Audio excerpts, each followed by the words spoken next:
I think the reels don't work for me. There's only a minute. I can't be that succinct. So sitting in the fire.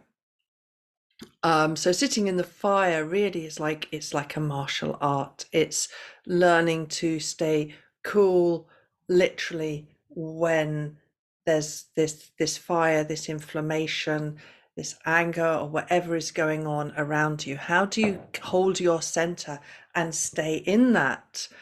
Even more so if it's your own conflict. Okay.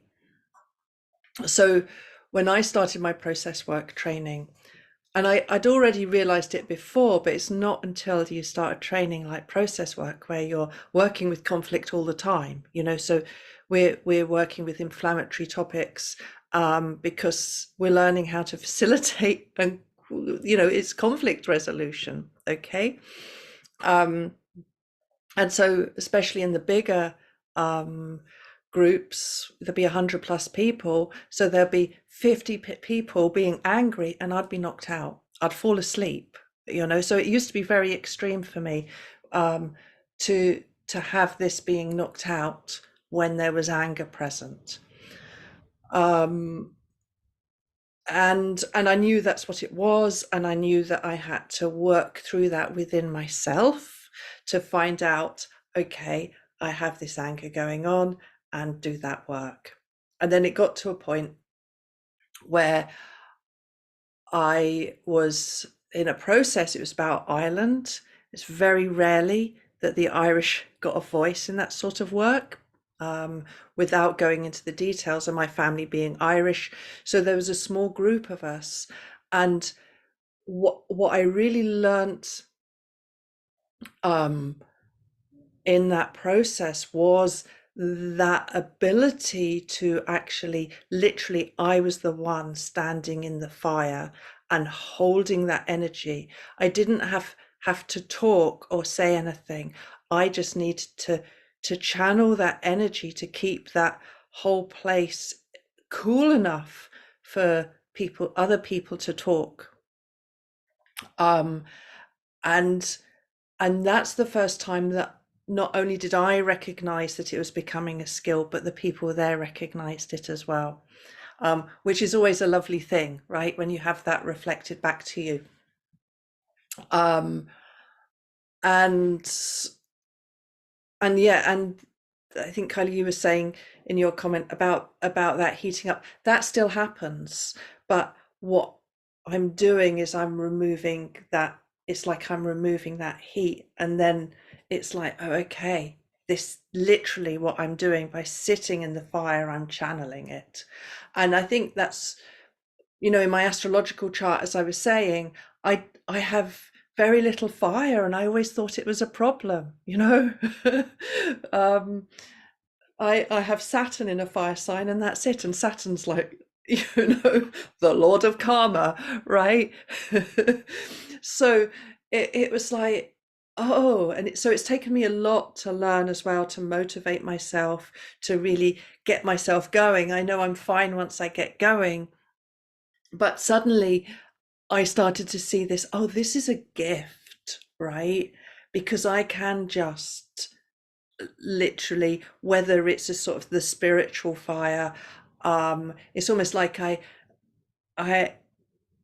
I have an asbestos constitution, right? It doesn't mean to say that I don't feel the heat, um, but I have a certain amount of natural insulation. Just looking at, that's what my birth chart really shows me. But I when I always used to see it as a like something I was missing, rather than actually seeing, oh, this is the opportunity it gives me. Um, and so that really helped me to learn to be able to really stay present with that, as I went through the process of understanding the reasons why I fell asleep when that fire, that real heat and inflammation was around. um and so that fire of fire, and literally that's what it is, because it's a physical heat that you're feeling.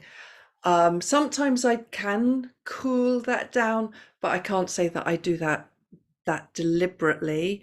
I think um, as I become more familiar with certain energies, um, my the amount of heat I feel reduces because I become more familiar. So I think I allow it to flow more easily. But then if I'm then in contact with newer energies or the higher frequency energies, um, then that heat will start again. I was very, very hot last night with our session. I don't know if you could see my cheeks were burning, and and I did, but I could really just feel it in my cheeks, not necessarily in my whole body. Sometimes I just feel waves of it. Um, so it's really interesting, I think, as we go through this month, is to really, what elements can you work with that can help you sit in that place, okay, that place of fire. Because, like I say, my chart is made up in such a way. I've got a lot of earth, a lot of water, a lot of air, that I can really, I'm insulated from the from getting burnt. Okay.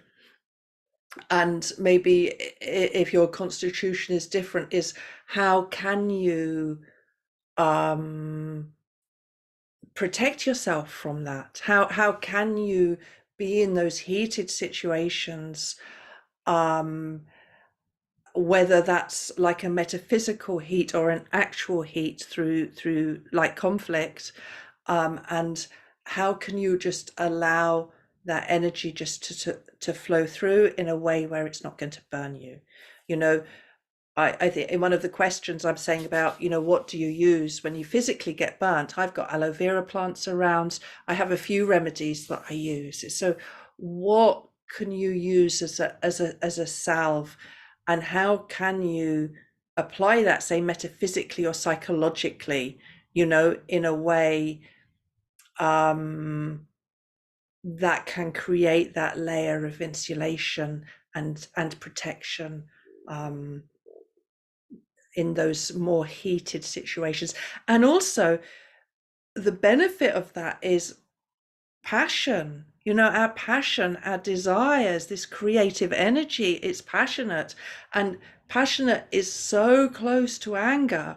It's really, if we can lose our fear of anger, we lose our fear of being passionate about what we really love, about what we desire. So for me, that's a really beneficial thing. It's because they're really similar. They're kind of two sides of the same coin, aren't they? So if we can really engage with those energies, we can start to really get the benefits, the beneficial aspects of those energies as well, by allowing that fire to flow, right? I hope that was of some help and I answered your question, Kylie. Sending you lots of love. I can't find the off button now. Oh, there it is. Have a wonderful Sunday.